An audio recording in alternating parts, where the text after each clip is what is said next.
Vídeos de crepes y que miedito, mientras el perro se come tu tarea. Hola, mis palas, espero que estén teniendo unas buenas nochecitas y que hayan tomado mucha agüita. Recuerden que me ayudan muchísimo dándole su like al vídeo y puchándole a la campanita. Si quieren dejar una sugerencia para nuevos títulos, no duden en hacerlo. Los quiere, quesadilla sin queso. Comenzamos. Una llamada de mi novia.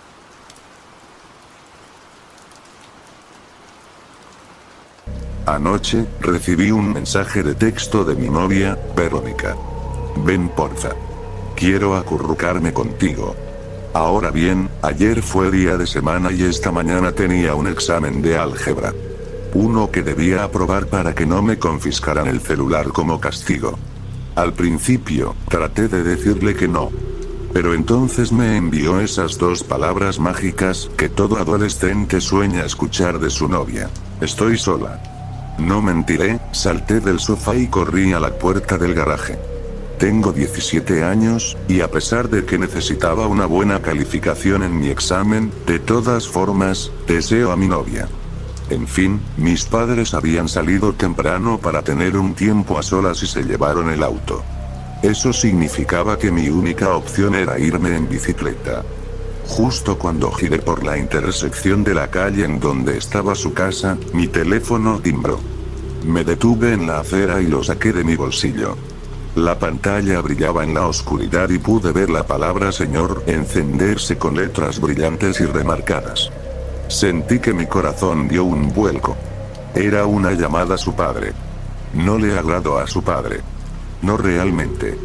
Él cree que Verónica aún es una niñita que viste con trajes de princesa y juega a las muñecas. Tiene miedo de que le arrebate su inocencia en la parte trasera de una camioneta pica, y que me deshaga de ella cuando se embarace. Contesté la llamada. ¿Aló?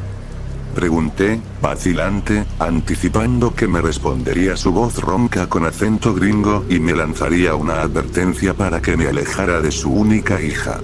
En su lugar, contestó la voz de ella. Hola, ¿qué tal? Me saludó, y suspiré, aliviado. No mucho. Ya casi llego a tu casa, contesté y mis pies retomaron su pedaleo. Ella rió, algo que no esperé que fuera a hacer. ¿Qué? ¿Por qué estás en mi casa? Arqué una ceja ante eso. ¿Qué por qué? Pues, tú me mensajeaste.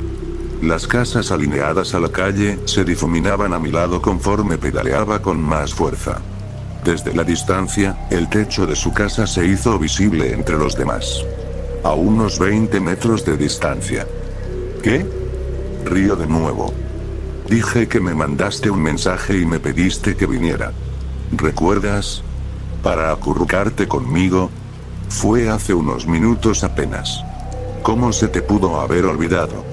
Esta vez no hubo ninguna risa, solo un momento de silencio desde su lado de la línea. Para cuando su voz regresó, ya podía ver su patio y la acera de su casa. Te escribí con mi teléfono. ¿Sí? Evan, no estoy en mi casa. Salí con mi papá. He estado con él por unas horas. Ni siquiera tengo mi teléfono. Lo dejé en la casa por accidente. Podía escuchar la confusión en su voz, una confusión que yo compartía. Estaba a punto de pedirle que repitiera lo que dijo cuando recibí otro mensaje de texto. Otra vez de su teléfono. Ven. Tengo frío. Quiero acurrucarme contigo. En la ventana de su cuarto, pude ver a alguien observándome detrás de las cortinas. Perro desaparecido. Maldición, Spanx, balbuceé, mientras daba la 10ª vuelta al vecindario. Mi novia me seguía de cerca, haciendo lo mejor para llamar a ese estúpido animal con su dulce voz. Creo que esta vez no va a aparecer, le dije, aunque no sé si prefirió ignorarme o estaba demasiado ocupada revisando unos arbustos.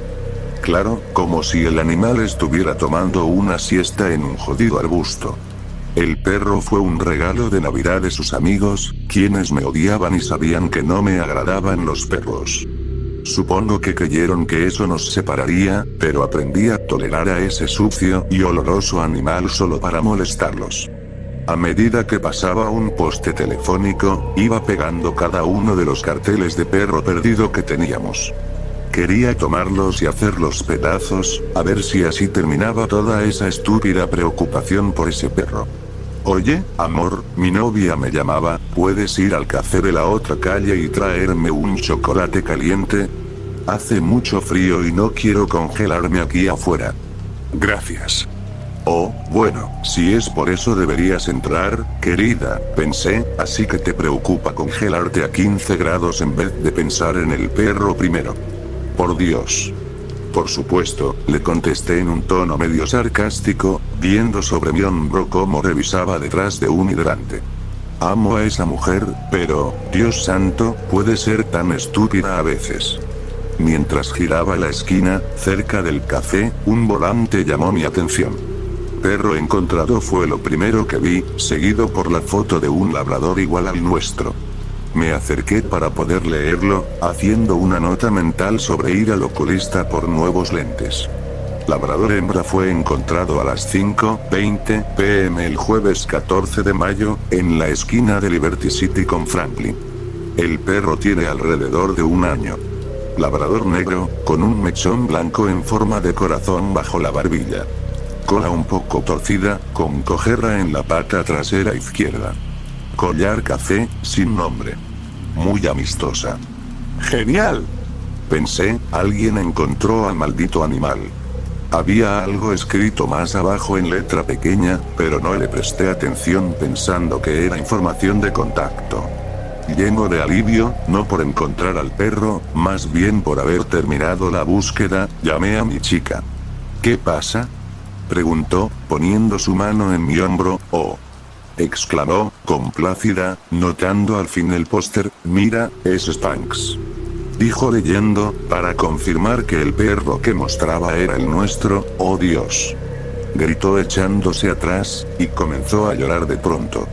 ¿Pero qué pasa contigo?, pregunté. Alguien encontró al perro y te pones así. No dijo nada, solo se limitó a apuntar al volante.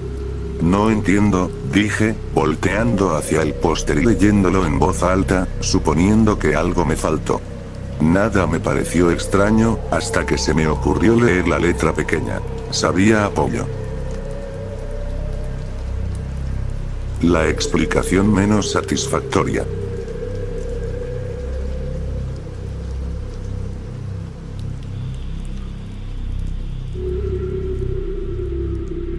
Antes de que mi esposa muriera, nuestra hija, Verónica, fue diagnosticada con esquizofrenia infantil. La llevamos a infinidad de especialistas, y casi todos llegaron a la misma conclusión. Su condición era rara, pero ciertamente no era insólita. Estábamos devastados. Los doctores sugirieron que no empezáramos a medicarla de inmediato. Tenían la preocupación de que los químicos podrían interferir con el desarrollo de su cerebro. A los 5 años de edad, cuando el desarrollo cerebral apropiado es crítico, no querían arriesgarse. Solo iban a prescribirle antipsicóticos si las alucinaciones se tornaban demasiado severas. Paul dijo que nos podría ser útil identificar las alucinaciones en el transcurso del año siguiente, antes de que comenzara la escuela, para que pudiéramos saber qué era lo que debíamos anticipar. Se me hizo bastante difícil estar de acuerdo con eso, pues yo había querido que comenzara el kinder enseguida. Verónica había demostrado ser lo suficientemente inteligente y más que capaz, pero al final cedí. Simplemente no quería admitir que Verónica necesitaba atención especial. Debíamos aislar sus alucinaciones de la imaginación normal y diaria que todo niño de su edad tiene. Empezamos a notar unos cuantos casos atípicos. Uno era un perro grande que jugaba con ella mientras se suponía que debía estar durmiendo. El otro era un pez que la seguía de un lado a otro y le hablaba sobre caricaturas.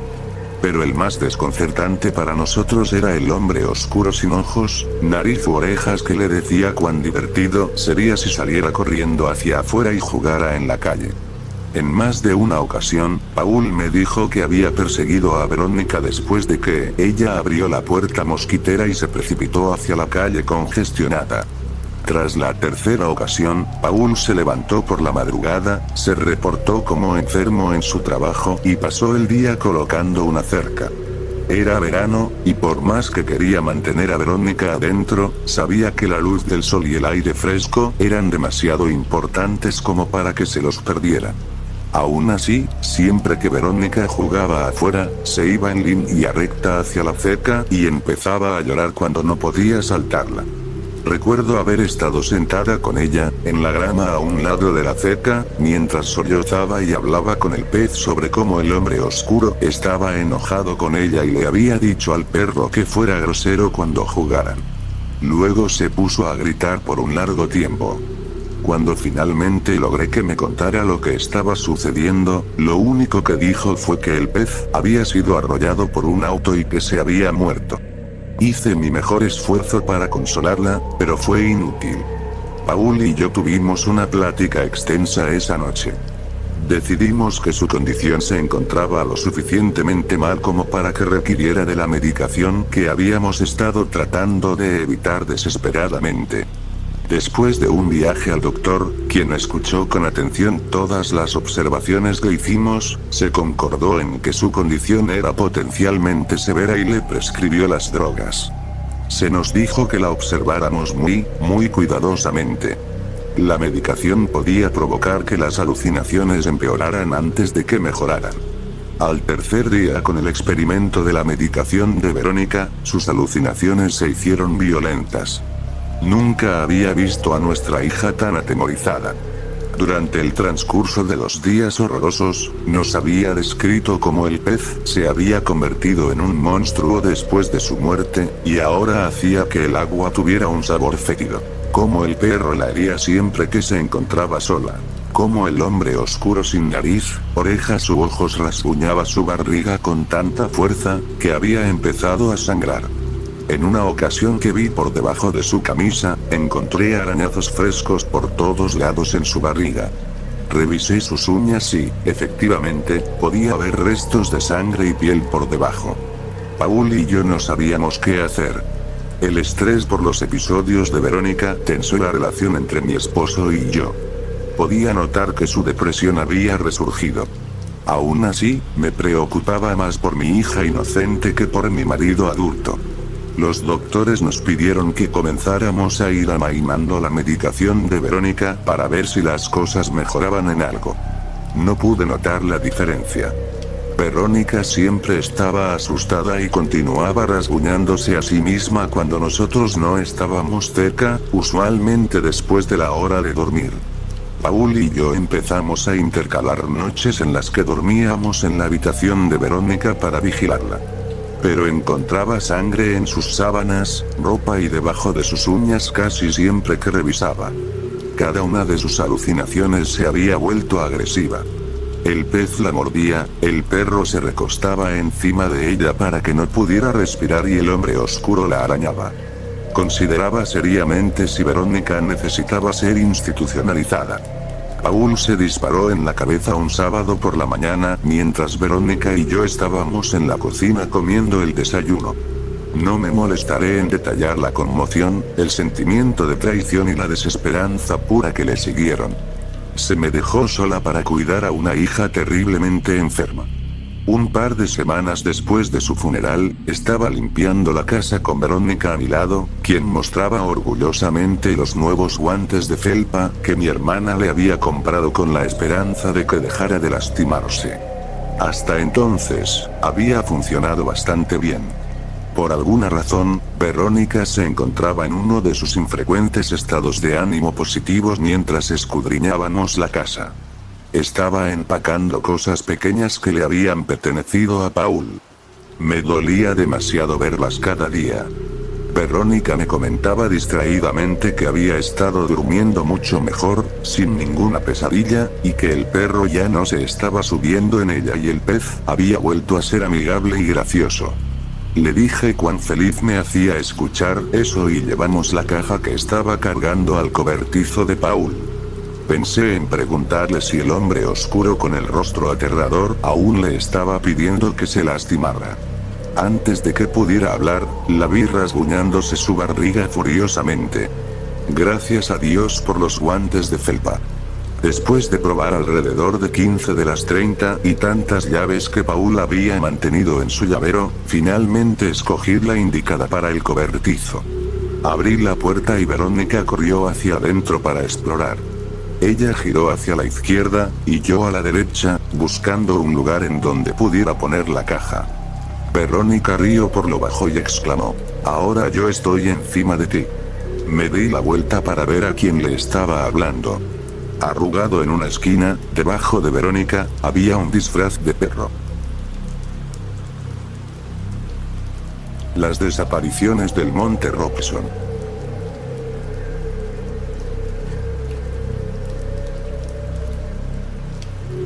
En el verano de 2006, dos grupos de turistas tomaron la, ahora clausurada, ruta de senderismo hacia el Monte Robson en British Columbia. Lo que resultó fue uno de los casos de personas desaparecidas más extraños en la historia de la provincia. Naturalmente, al ser el hijo de una de las excursionistas que fueron a escalar ese día, siempre he querido descubrir qué fue lo que sucedió con exactitud. Mucho después de que la investigación había culminado, seguí buscando respuestas. Esto es lo que descubrí con base en las declaraciones de testigos, registros policíacos e información meteorológica. El día comenzó un tanto frío para ese tiempo del año, pero no lo suficientemente frío como para ser considerado peligroso. Los guías turísticos separaban a los excursionistas en dos grupos. El grupo A, el grupo rápido, y el grupo B, el grupo relajado, lo cual era una forma diplomática para decir que eran lentos. Mi madre, una excursionista ávida, fue colocada en el grupo A. Supuestamente existía una broma recurrente entre los guías turísticos, de que quien quiera que llegara a la cima de último tendría que vestir con unos calcetines verde neón deplorables en su próxima excursión, pero, para que fuera lo más justo posible, también tendría que liderar al grupo más rápido. Al menos fue así como explicaron los calcetines fuera de moda con los que vestía el líder del grupo a ese día.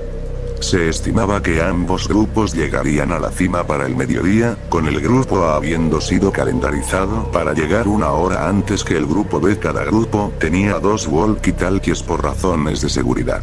Se suponía que la excursión como tal sería bastante segura, tomando la ruta escénica en múltiples ocasiones para evitar zonas de peligro potencial. Solo había un camino para subir y un camino para bajar. El grupo A recorrió la ruta velozmente, mientras que el grupo B se quedó atrás. Habían subido más o menos 2/3 del camino, cuando mi madre se resbaló en una roca mohosa y se torció su tobillo. Uno de los guías encendió el walkie-talkie y contactó al grupo B, quienes estaban cargando el primer kit de primeros auxilios. Para ese punto, el grupo B estaba media hora atrás. Sin ánimos de arruinar su reputación de ser el grupo más rápido, el grupo A insistió en seguir adelante sin mi mamá. La dejaron por la ruta con uno de los guías y el walkie-talkie extra, y luego retomaron la excursión. La temperatura se estaba poniendo mucho más cómoda para entonces, así que el guía y mi mamá no tuvieron que tomar ninguna medida especial para permanecer cálidos, mientras esperaban que el grupo B los alcanzara.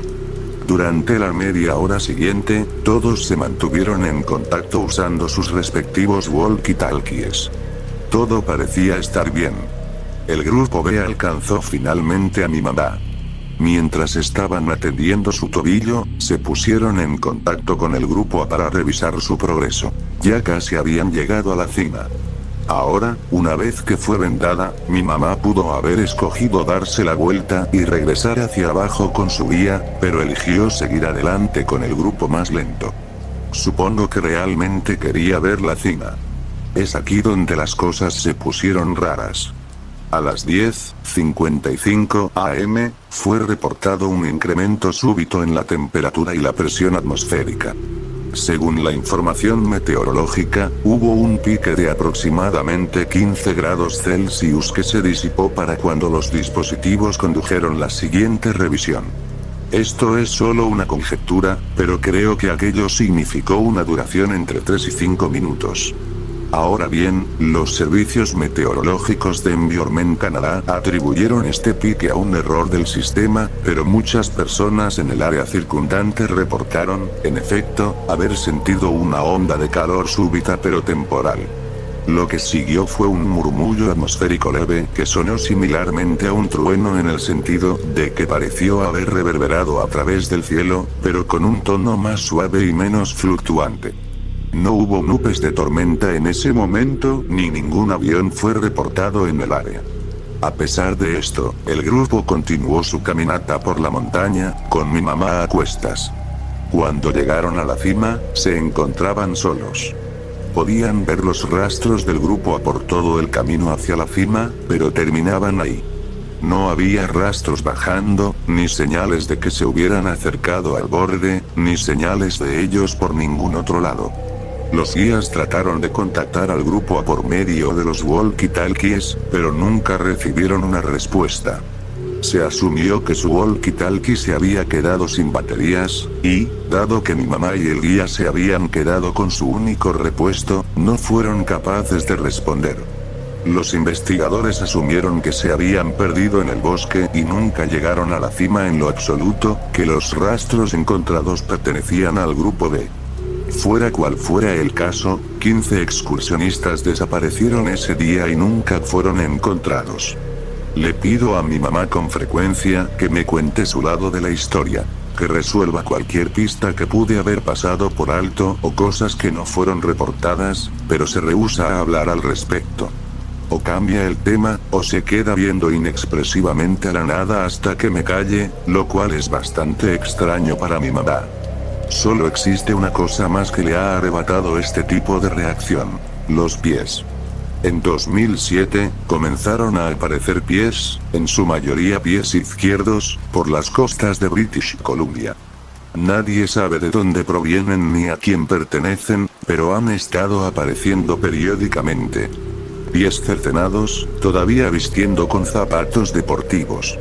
Anda y búscalo por internet si quieres, es uno de esos misterios sin resolver inquietantes que se mencionan ocasionalmente.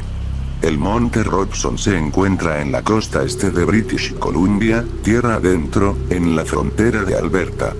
Supongo que no pensarías que existe alguna conexión entre esos pies y esta historia, pero tampoco has de pensar que muchas personas usan botas de senderismo de alta calidad con calcetas verde neón, al igual que la que apareció en la costa la semana pasada. Lo que queda de Jesús. Siempre he hecho demasiadas preguntas. Desde que tenía 3 años, mi pobre padre tuvo que aguantar una descarga de ametralladora de la pregunta ¿por qué siempre que yo encontraba algo nuevo o interesante? ¿Por qué los patos tienen picos en vez de bocas como nuestro gato, Milo? ¿Por qué las abejas son buenas, pero los avispones son malos? ¿Por qué los niños de la escuela hacen pipí parados y por qué las niñas no pueden hacerlo? Cuando las preguntas eran demasiadas, él me gritaba.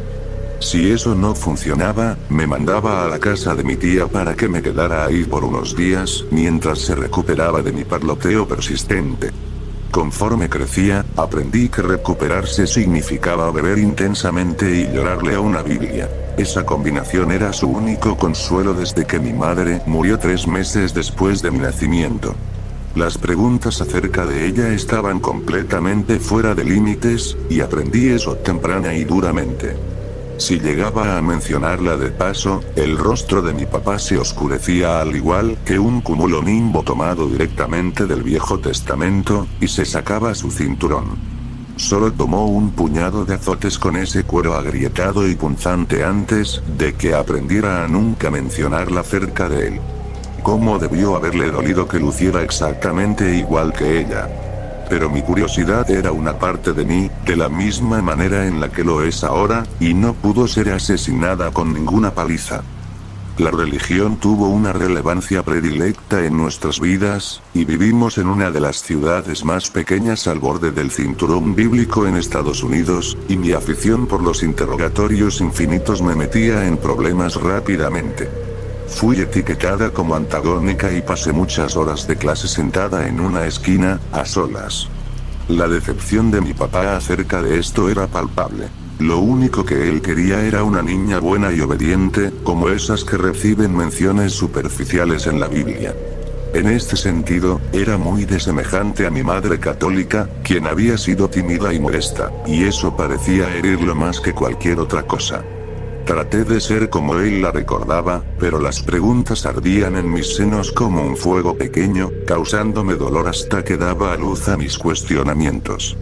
Quería saber por qué Dios había permitido que la serpiente engañara a Eva y causara tal conflicto, cuando Dios era omnisapiente y omnipresente.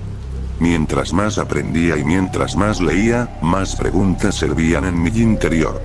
Recuerdo cuán peligrosas se sentían, como una caldera de lava al rojo vivo esperando a reventar desde mi boca cual detonación ígnea de blasfemia. Y de entre todos los misterios, los que involucraban a las mujeres de la Biblia, me consumían más que la mayoría. Previo al exilio del Edén, antes del pecado original, Eva tenía períodos menstruales. ¿Cómo hubiera sido el parto si nunca hubiera comido del árbol? Si Adán hubiese sido engañado por la serpiente en vez de Eva, los hombres habrían cargado con el dolor del parto. ¿Habrían sido las mujeres quienes se estarían esforzando en los campos hasta que volvamos al polvo? Cada vez que trataba de alzar estas preguntas, era derribada de inmediato. Lo que pasó, me enseñó la profesora de la escuela dominical protestante, con su mirada severa y acerada. Y no es el lugar de las mujeres el argumentar contra las palabras de Dios o de los hombres. Y eso fue todo. No podía impedir que las preguntas consumieran mis pensamientos, pero estaba aprendiendo a detener mi lengua. Si las circunstancias hubieran sido diferentes, si hubiera crecido en otra parte, puede que simplemente me hubiera hecho atea. Mis preguntas no respondidas y las frustraciones crecientes me habrían alejado de la iglesia en vez de empujarme con más seriedad dentro de la religión. Había decidido, desde que era pequeña, que la razón por la cual el conocimiento se me prohibía era por mi sexo, que solo los hombres estaban al tanto del conocimiento verdadero de las obras de Dios. En efecto, esto fue confirmado por todo lo que veía a mi alrededor. Todos los predicadores y los pastores eran hombres, y los padres reinaban los hogares. En el Vaticano, en la Europa distante, el Papa yacía rodeado de hombres, círculos concéntricos de masculinidad que solo eran rotos por las corrientes de conventos de monjas en los límites exteriores. Así que me eduqué. Descubrí un lugar en el que mi curiosidad podría nacer de nuevo. Fui a la universidad, me titulé en teología y me apliqué enteramente, escarbando a profundidad los misterios de la religión. Era un ambiente muy distinto a mi hogar. Aquí, las personas estaban dispuestas a entablar debates filosóficos enérgicos, a asumir el papel del abogado del diablo y a discutir desde perspectivas nuevas. Finalmente era capaz de ventilar esas preguntas de magma, intercambiarlas con mis pares hasta que se habían enfriado lo suficiente como para ser tocadas y examinadas. Pero a lo largo de mis estudios, y a través de nuestras discusiones, hubo una pregunta que permaneció sin respuesta. Otra faceta más de la femineidad, que la Biblia había olvidado casualmente. Todos parecían creer que era una pregunta muy extraña como para siquiera ser considerada, pero a mí me consumía. Después de que Jesús nació, ¿qué pasó con la placenta de María? Nadie tenía una respuesta. A mí me parecía una cosa tan obvia, una omisión tan enorme de parte de los hombres que trazaron el gran libro. Si los huesos fragmentados de los dedos de los santos eran reliquias sagradas, si la última copa que tocó los labios de Jesús era buscada por todas partes por ser la reliquia más sagrada de todas, entonces ¿qué hay de la cosa que lo sustentó en el vientre? Los clérigos devotos a quienes acudí estaban incomodados, e incluso asqueados por mi pregunta. Creo que la mitad de ellos ni siquiera sabían que era una placenta, que pensaban que un bebé salía por las piernas de la mujer y que ese era el fin del asunto. Pero cuando comencé a interrogar a las monjas, especialmente a esas que habían tenido hijos antes de que hicieran su juramentación, comencé a progresar un poco. La hermana que tenía las respuestas era muy vieja, en sus 90, si no es que más, y con la complexión de un gorrión famélico.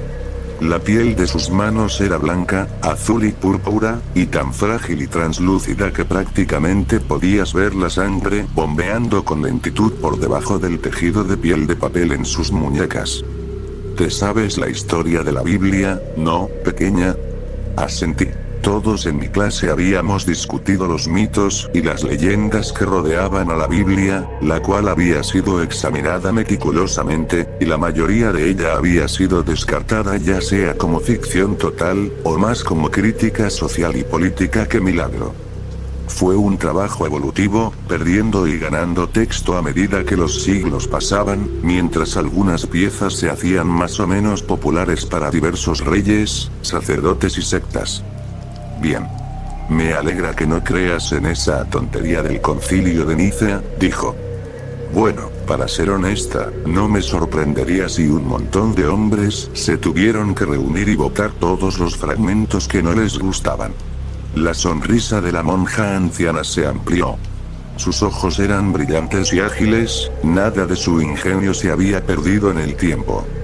¿Alguna vez te has preguntado por qué no existe ningún registro detallado de Sara, la esposa de Abraham? Ni de Ruth o María Magdalena. Estas fueron mujeres realmente increíbles, acompañantes de algunos de los hombres más grandes que han vivido. Ciertamente, sus historias tienen un lugar en la Biblia, ¿no? ¿Sí? He pensado eso con frecuencia, admití. Entonces creo que tengo algo que enseñarte. Lo llamamos el libro de Eva, me dijo a medida que abría un tomo que me había presentado. No era impresionante. No tenía cuero trabajado, ni broches enjollados, ni papel dorado. Había sido impreso en papel ordinario y tenía un forro rojo sencillo. Mientras volteaba las páginas, pude ver por qué había sido llamado de esa manera, pues el libro comenzó con los linajes de mujeres bíblicas canónicas, empezando por Eva y extendiéndose hasta María, la madre de Jesús. ¿Por qué no había visto esto antes? ¿O al menos oído hablar de él? Porque nadie, aparte de nosotras, está interesado, replicó la monja. Los predicadores honrados no quieren hablar de los esfuerzos heroicos de Eva al dar a luz a 55 hijos, y al haberlos criado por sí misma, en su mayoría. Quieren hablar de la gloria de Jericho, de cómo David mató a Goliat y los milagros de Jesucristo. Los hombres dirigen la iglesia, y los hombres no están interesados en los logros de las mujeres, solo en los de otros hombres. ¿Qué hay de María? ¿Qué pasó después del nacimiento de Jesús? Página 77. Le di vuelta apresuradamente a las páginas del libro. Y después de que entró a nuestro mundo, lo que quedó de su derecho de nacimiento fue encerrado en un cofre de hierro y transportado por las esposas de los 3 reyes. ¿Los reyes magos tenían esposas? Ella resopló gentilmente. Por supuesto que sí. Todos los grandes hombres tenían esposa. Y, con frecuencia, muchas. Necesito pedir prestado este libro. Necesito leerlo. Tengo una mejor idea. Léelo aquí. Quédate con nosotras. Necesitamos a alguien como tú. Me quedé con las monjas por varias semanas mientras estudiaba y leía el libro. Me hacían trabajar duro durante el día, lavando ropa de forma anticuada, con tablas de lavado y lejía, hasta que mis manos estaban rojas y desgastadas, igual de callosas que las de un campesino. Durante la noche, leía cuidadosamente las páginas, memorizando tanto como podía acerca del libro de Eva, gozando de los registros de estas mujeres olvidadas, de estas madres de naciones y esposas de dioses de antaño. ¿En dónde está el cofre de hierro? Le pregunté a la monja una noche. Esperaba que me preguntaras eso, pequeña. Conduciéndome hacia su estudio, sacó una llave de su bolsillo y luego abrió el cajón de un escritorio, sacando cuidadosamente una pila de fotografías Polaroid. Al entregármelas, se sentó e hizo una torre con sus dedos ásperos, observándome. Todas las fotografías mostraban el mismo objeto, cada una desde un ángulo distinto. Era una caja de metal tosca, la cual había sido desgarrada por una fuerza inmensa. Como si hubiese explotado desde el interior. Mi cuero cabelludo me cosquilleó en tanto ataba los cabos. Es este. El cofre de hierro que las 3 concubinas transportaron desde Belén. Sí. ¿Qué le sucedió? La criatura que estaba atrapada en el interior escapó. Tragué hueso, sin ánimo de comprender lo que me estaba diciendo. ¿Criatura? Y así, con su voz silente y aflautada, la hermana Michaels me explicó el secreto verdadero. Cuando Dios escogió a María para nutrir el cuerpo de Cristo, Él sabía que su Hijo Divino no podría habitar un contenedor marcado con el pecado original. Para contener a Cristo mismo, el bebé tuvo que ser purificado de todo pecado, de todas las corrupciones de la humanidad.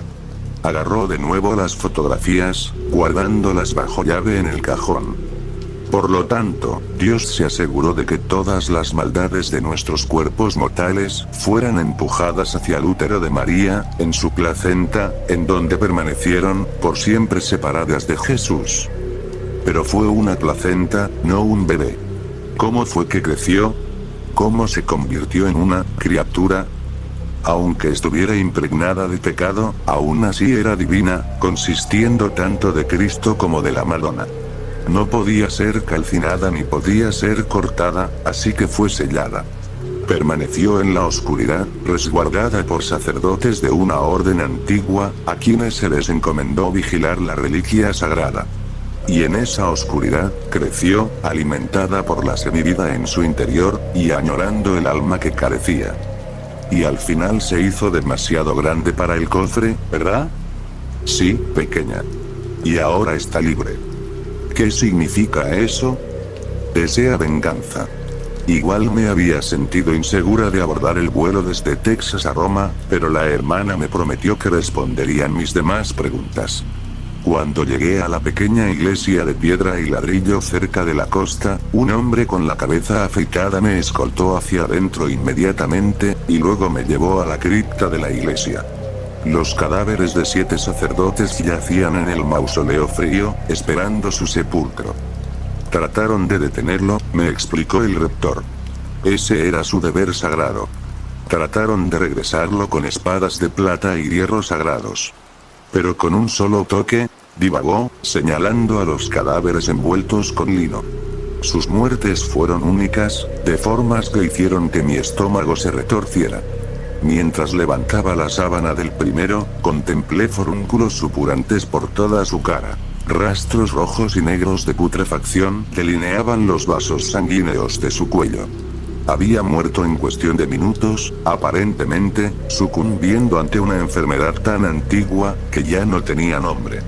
Otro no tenía marcas en su carne, pero sus ojos sobresalían obscenamente por debajo de sus párpados punteados de venas.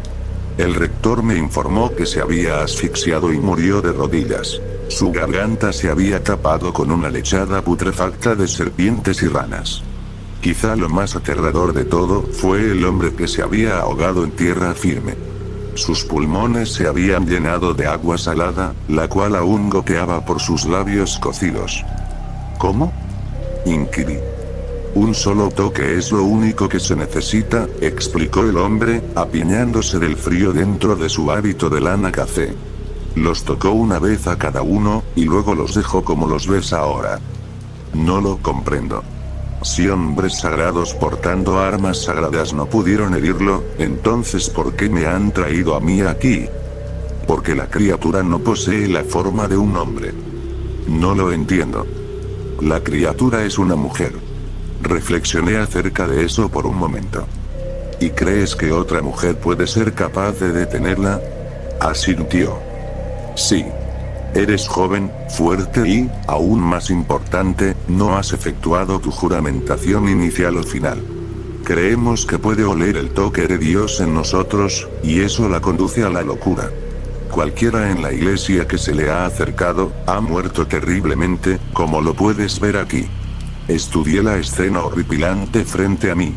El miedo arrastraba dedos gélidos por mi espina dorsal. Hasta donde sabía, la criatura solo me mataría en el acto, sin que importara que fuera una mujer o que aún no me hubiera casado con Cristo. Por el otro lado, si llegase a tener éxito en donde hombres de gran fe habían fallado, y quería verla, más que nunca, ahora que esta última pieza de información había sido revelada. Quería saber. No estoy segura de si puedo ayudar, o de cómo. Pero estoy dispuesta a intentarlo. Con un fragmento del cofre de hierro en una cadena alrededor de mi cuello, partí a mi cacería.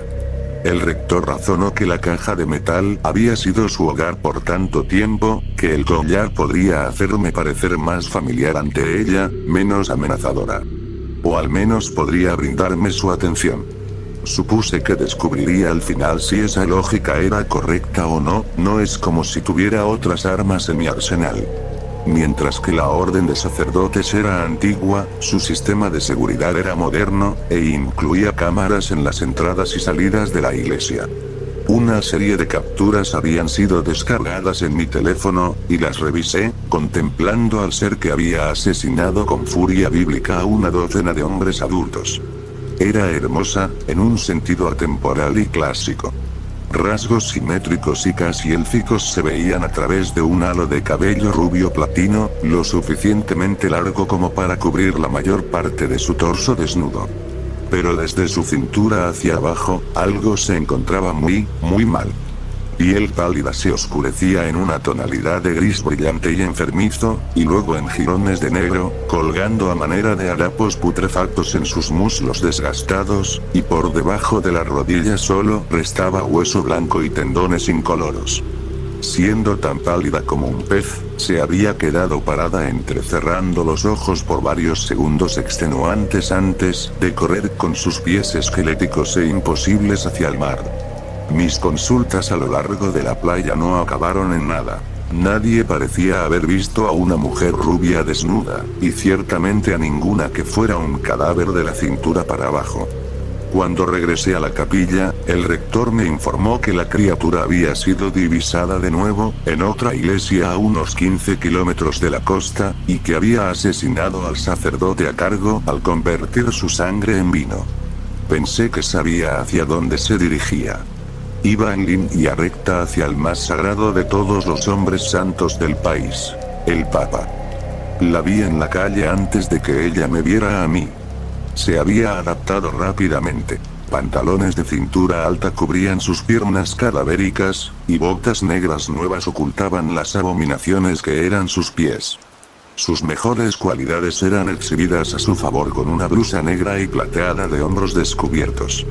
No se veía fuera de lugar, sino como otra chica turista linda en su camino hacia el Vaticano, en donde se sacaría selfies insípidas para publicarlas en sus redes sociales. Si me percibió a mí o al fragmento de su prisión, no lo tengo claro, pero con una sacudida violenta, se escabulló entre dos edificios, y luego corrió. Era rápida. Su anatomía en decadencia no la limitaba en lo más mínimo. La seguí, por supuesto. No había otra cosa que pudiera hacer. Pisoteando por el callejón resonante de ladrillo, capté solo un vistazo de cabello rubio, destellando bajo la luz del sol mientras ella rodeaba el extremo opuesto. Cuando giré por la misma esquina, una mano me embistió el pecho con la suficiente fuerza para sacarme el aliento de los pulmones y el vigor de mis piernas. Mientras caía, esa mano incongruentemente delicada jaló con violencia el collar pesado en mi cuello. Su ceño fruncido arruinó sus rasgos angelicales. La mujer pálida se dio la vuelta y arrojó el fragmento de su antigua prisión lejos de ella con una fuerza asombrosa. El collar reflejó la luz a medida que navegaba por los tejados alicatados. «Debería matarte», escupió, presionándome contra los adoquines con su rodilla. La lanza de la tuberosidad tibial poderosamente afilada estaba a punto de perforar la carne de mi costado. «Por favor», me lamenté. «Por favor, no». «Ah, cuánta fe». se burló, agitando su cabeza con desdén. Su cabello era una corona salvaje de luz por encima de mí. Te mandaron a tu muerte sin más protección que un pedazo de metal antiguo y tu sexo. Tiritando por el temor, sentí el hueso revestido de mezclilla enterrándose aún más profundamente en mis costillas. ¿Qué es lo que quieres?, murmuré. Quiero lo que queda de mí. Quiero lo que se me arrebató, el cuerpo y el alma que eran míos, que se me debieron haber entregado, hace todos esos siglos. Viró su terrible cabeza en dirección a la ciudad sagrada. Y en ese lugar está el hombre que me puede decir en dónde lo puedo encontrar. La presión a mi costado se atenuó cuando ella se sentó de cuclillas, y una fuga de putrefacción oscura se presionó contra el material alrededor de sus muslos. No puedes herirme, hermanita. Si pudiera ser asesinada, me hubieran quemado después de que mi madre me trajo a este mundo, aspiró despectivamente. El hierro no me puede contener, la plata sagrada no me puede cortar. Mi final solo puede llegar cuando me reúna con mi carne original. Con tu preciado Cristo. Pero no puedes, solté abruptamente, no puedes reunirte con él. ¿Por qué no? Sus ojos ardieron como una llama detrás de un vitral. ¿Crees que no tengo el poder? Negué con la cabeza. Estoy segura de que lo tienes, pero no me refiero a eso. No puedes unirte con Cristo, porque está muerto. Fue asesinado hace más de 2000 años. Estás mintiendo. No es así.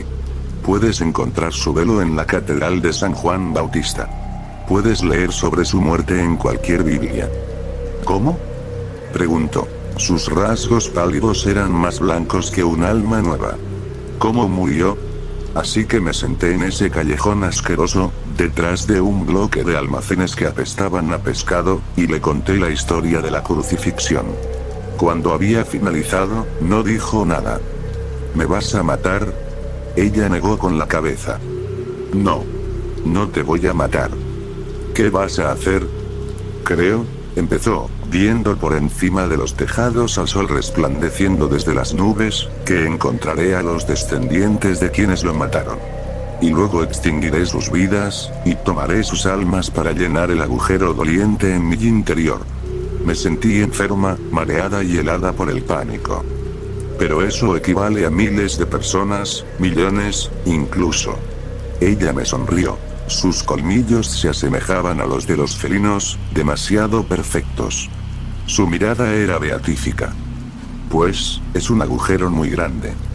Está ahí afuera, cazándote.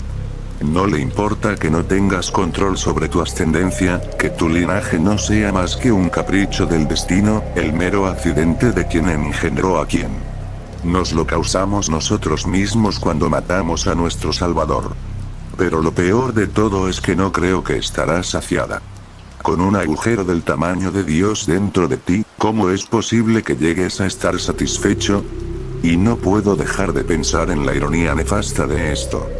Toda la vida humana ingresó al mundo por medio de Eva, y ahora toda la vida humana será expelida del mundo por otra mujer. Solo espero que no me guarde para el final.